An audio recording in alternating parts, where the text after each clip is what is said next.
In Magic the Gathering, we visited plains full of lovely creatures and plains taken over by gruesome insects. We've seen worlds with century-long feuds filled with feudal inspiration, and worlds where there's jesters for pain and torture. Magic the Gathering is full of unique and captivating worlds, but I would argue that there aren't many that have matched the pure staying power of Innistrad. Innistrad, the plane of vampires, werewolves, and spirits, oh my. The plane where to be human is to be vulnerable. The plane with its own history of violent hunts, bloody weddings, incomprehensible invasion, and more love, loss, and mourning that we can often grasp. Welcome back, my friends, to the Grief and Gathering podcast. I am your host, Lady Foxglove, and in honor of Innistrad Remastered's impending release, we're going to be looking at some theories for what it is that makes this set oh so captivating. As I said, Innistrad is the horror plane. Innistrad is full of zombies and vampires, spirits and werewolves, angels, influence of otherworldly beings, Eldrazi. There are so many things to it that it would almost make me feel like it would be easy for there to be too much and the world could lose its focus. But that's not what's happened here. And if it was what had happened here, Innistrad wouldn't be the illustrious, well-received, revered set that it is today. There are so many people who, when they were first getting into Magic the Gathering, Innistrad played a role in that. Whether it was original Innistrad or all the way up to Midnight Hunt and Crimson Vow, Innistrad has always had a place in our Magic the Gathering hobby. And in that, we have seen so many themes of horror and death and transformation. And today's episode, we're going to focus on looking at how these fantastical elements of Innistrad relate to some real-life experiences.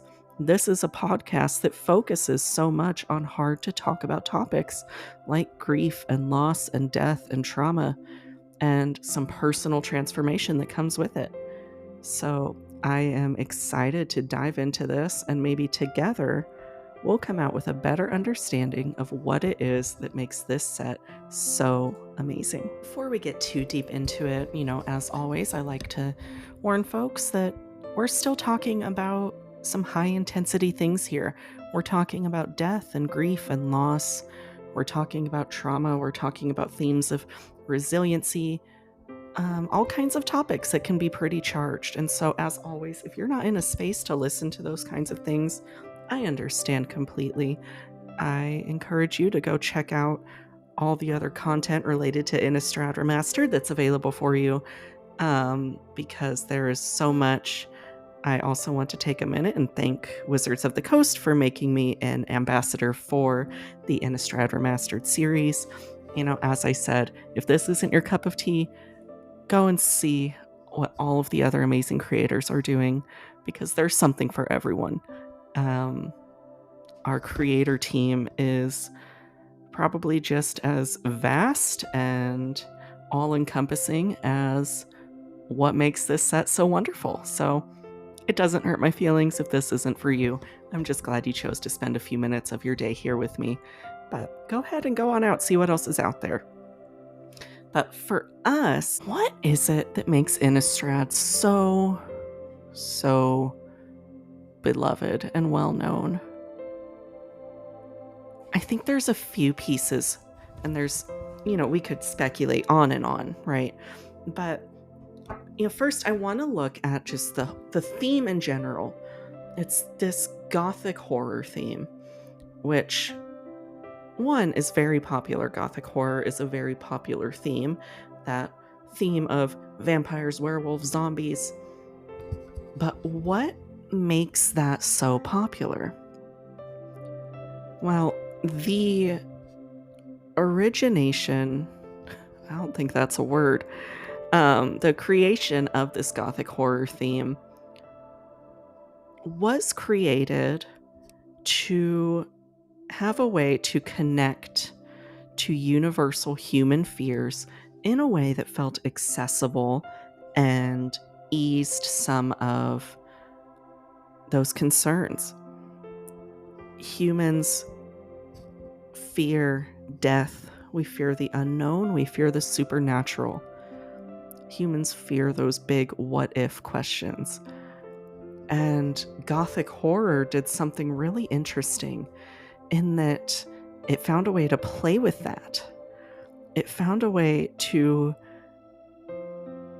feed into those what ifs, feed into the great unknowns of our lives, and add just enough emotional charge to resonate with people. People like to be afraid. And when these human, visceral fears like death are portrayed in a way that adds a little bit of fantasy, a little bit of extra special spice, it does an interesting combination of things in our brains. Yes, it makes it feel better, it makes it more accessible, and it makes us more willing to confront those pieces, but it also gives us this feeling of tension and dread. And I don't know how many of you are horror movie fans, but it does something similar. I'm not saying anyone is opening these cards from Innistrad and being terrified of them. Maybe you are, but when we are confronted with themes of death and dying, when we are confronted with themes of grief and loss in the afterlife, our brain still activates. And there's a residual tension that we feel, maybe even if we don't realize it. And then there comes the feeling of safety that pops in right after. If you've ever been in a horror movie and something jumps out and scares you, you're terrified, and then when your body realizes it's safe, there's almost a feeling of elation, a feeling of joy.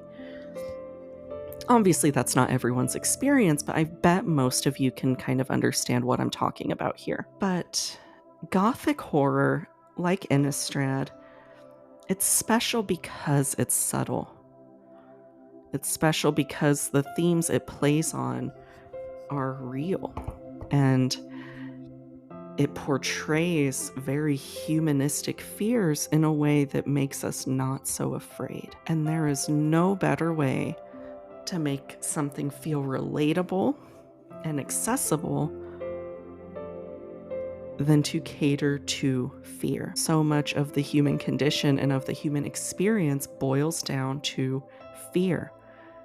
What is it we're afraid of? What keeps us alive? What do we not want to go towards? And Innistrad has done a really special thing in that it has made that happen.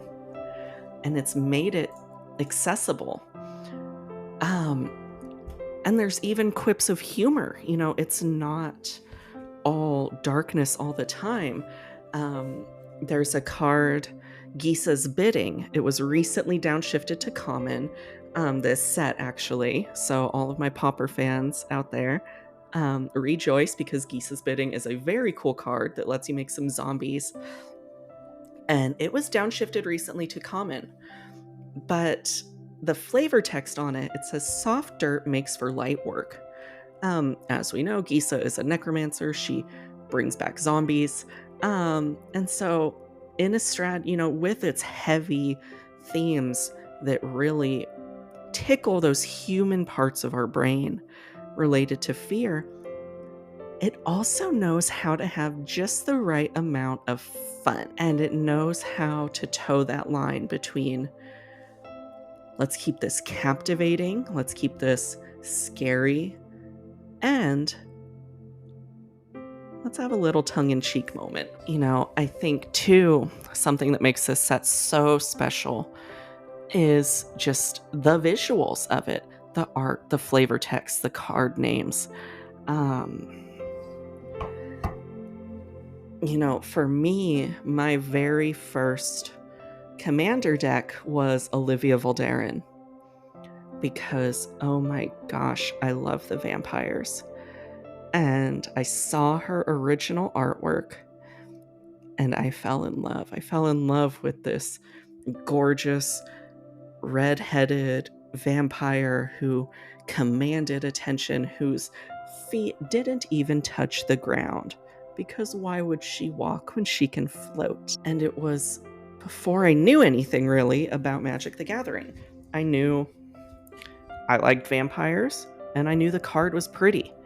And artwork is so often how we can connect. For our horror movie fans out there, we can see this in some of the borderless reprints that are present in Innistrad Remastered.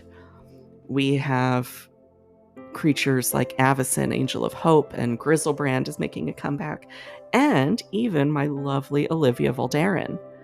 But they're in that old horror movie theater poster print that we have come to know and love. And it does something special because it adds another layer of connection. Because maybe someone isn't too plugged into Innistrad as a plane. Maybe they don't know all of the lore. But they see the artwork. They see this demon larger than buildings, menacingly standing over humans. They see Olivia Voldaren with her long flowing hair and her captivating red eyes staring at you. They see Avacyn, and even without knowing her lore, they can see the story of her fighting for her own spirit. The cards in this set tell a story, and stories and our love of stories are just as old as humans themselves. And so anytime there is artwork and there are story components that are filled with, scattered with flavor text and interesting card names, and that dark, moody aesthetic pulls us into its world. It's funny. I think often about sets like this. I think of my fellow elder emos, right? Where I don't know about you all, but I have a playlist on Spotify titled It's Not a Phase.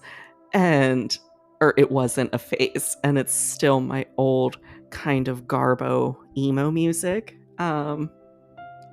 We like the dark, we like moodiness. That aesthetic pulls people in because humans don't always like camp. I love campiness. I love happiness and sunshine. Bloomburrow was one of Magic's most well-performing sets in a very long time, I think. Just based on what I observed, I think that's a fair claim to make. People love camp. People love happiness and light and silly creatures. But people also love the dark, and they love getting back to those primal fears of death and grief, of loss. And I think we see a lot of real life parallels come in this set. So much of Innistrad is focused around the undead, zombies, vampires, spirits, and how death and the afterlife are portrayed in the set. We even have creatures that once they die, they flip, they transform and come back as spirits. Death and the journey of dying and that question of what comes after we die, that is a big focus in Innistrad, and it always has been. And I think that is something that a lot of folks can resonate with because there's this emotional haunting of grief, right?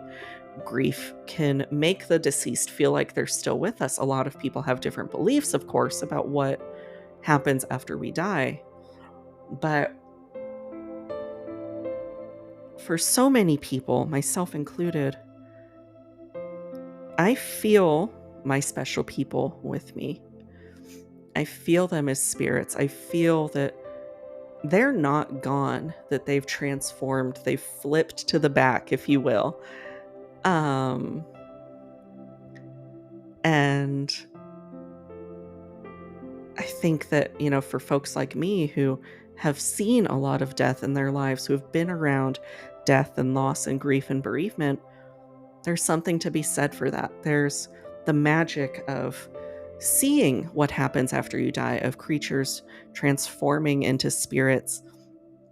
There's the magic of magical thinking, of immortality. And we see these gorgeous vampires who will never know, most likely, what it's like to die.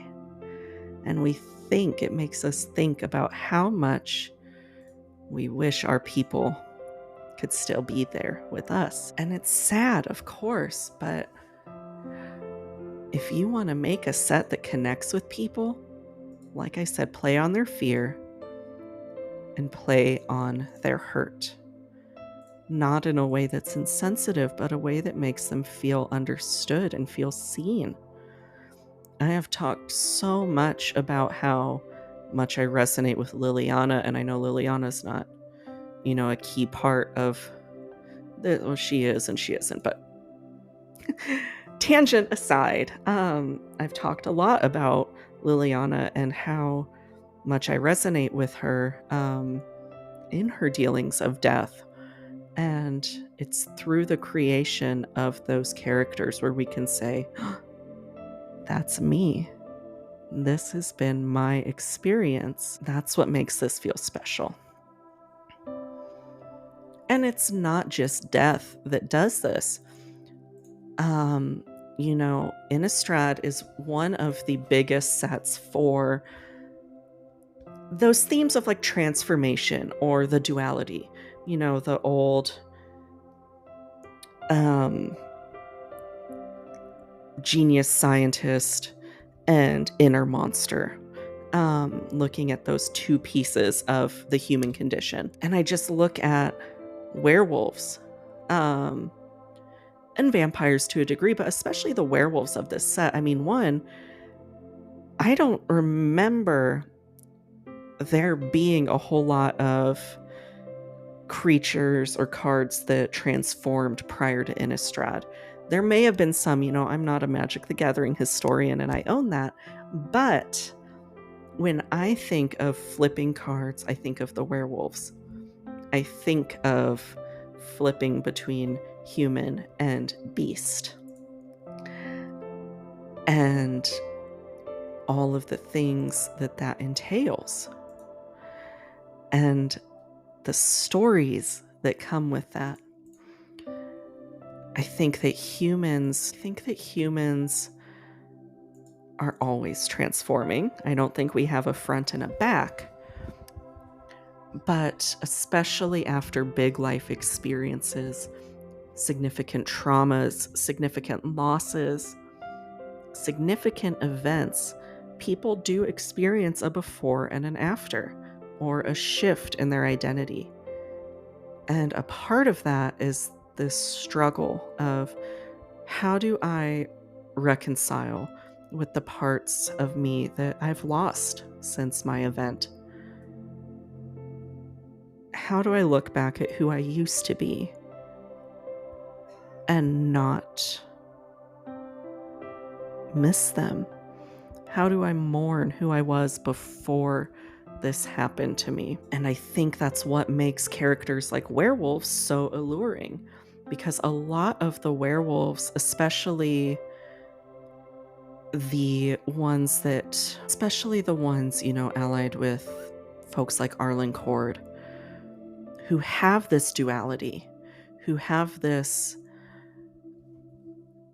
responsibility on one end. Ones like Hanweir Watchkeep, who his flavor text talks about how he scans for wolves, but he knows there's one that he can never anticipate. And then the flip effect, when he transforms into a werewolf, being like, oh, technically he never left his post. And he's looking for that after the wolf wherever it goes. But it hints at that fear of, who am I going to turn into?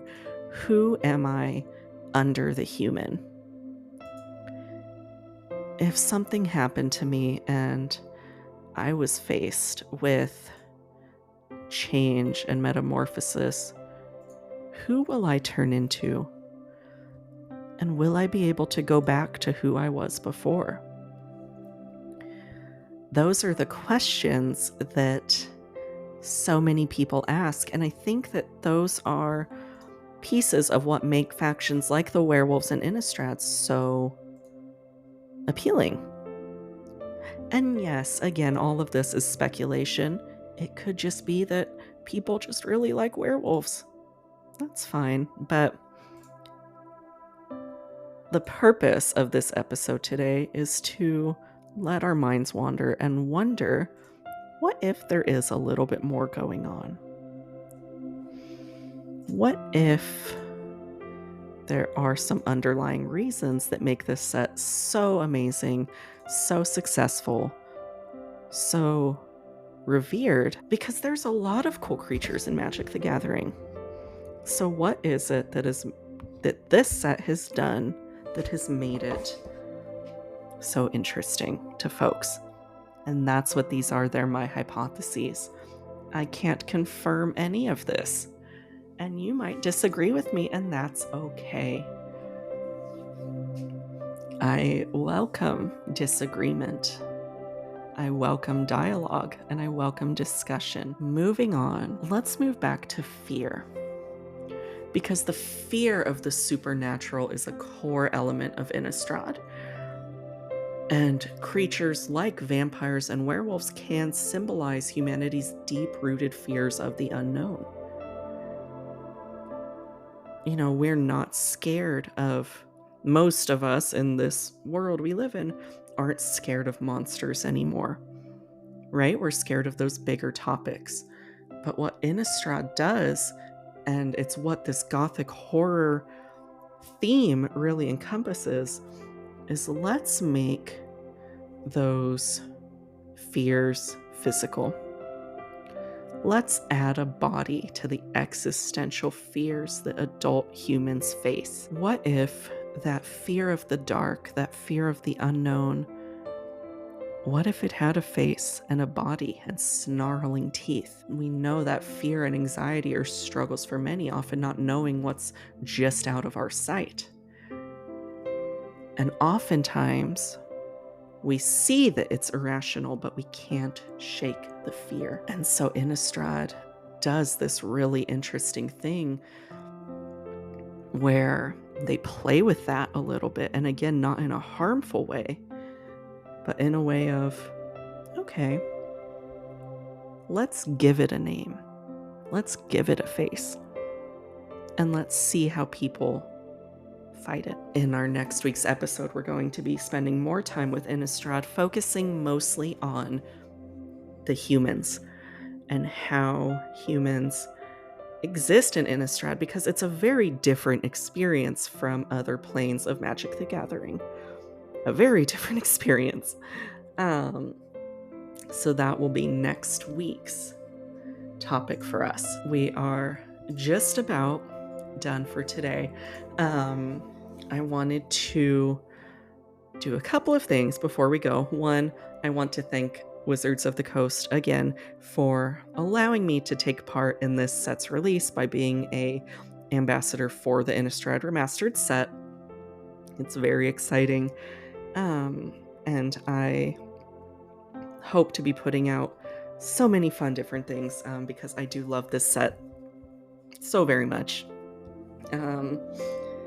Also, wet fart moment for the week. Don't think I forgot, because there are always things that we're doing that are mistakes, and there are always things that we are doing that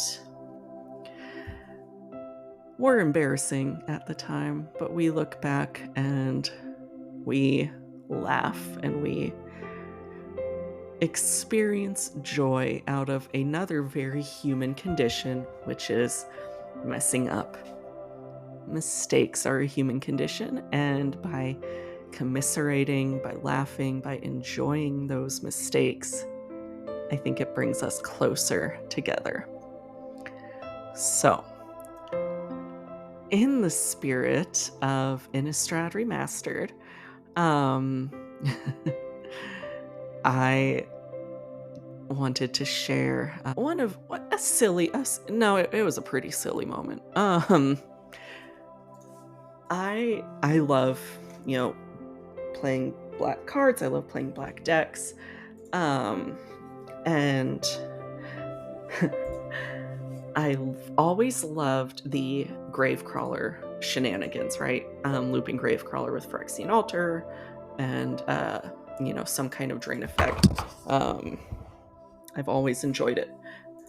But when I was first new to Magic and I was learning about, these loops and combos and things like that, I didn't remember the names of creatures yet.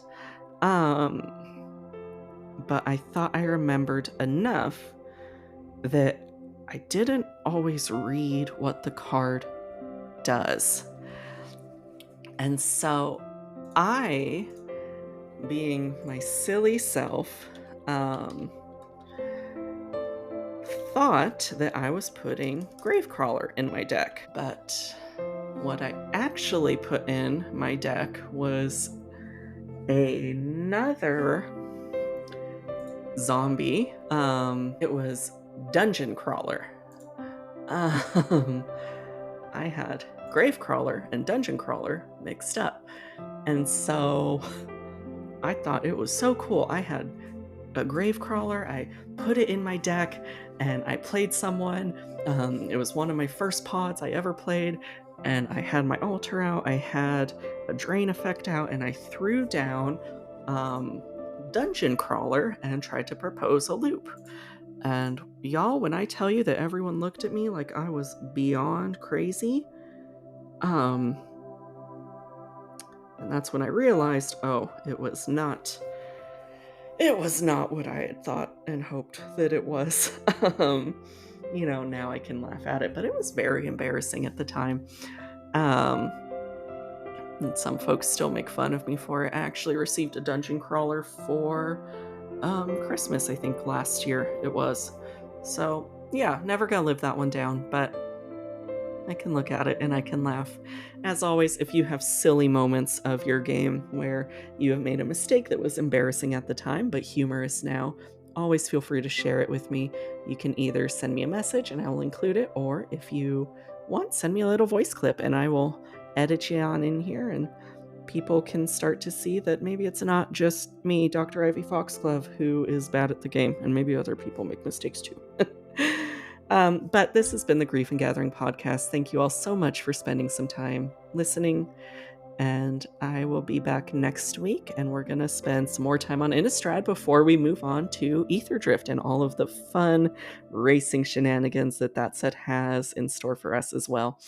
So until then, I am Dr. Ivy Foxglove. It has been a pleasure, and I will talk with you all real soon, okay? Bye-bye.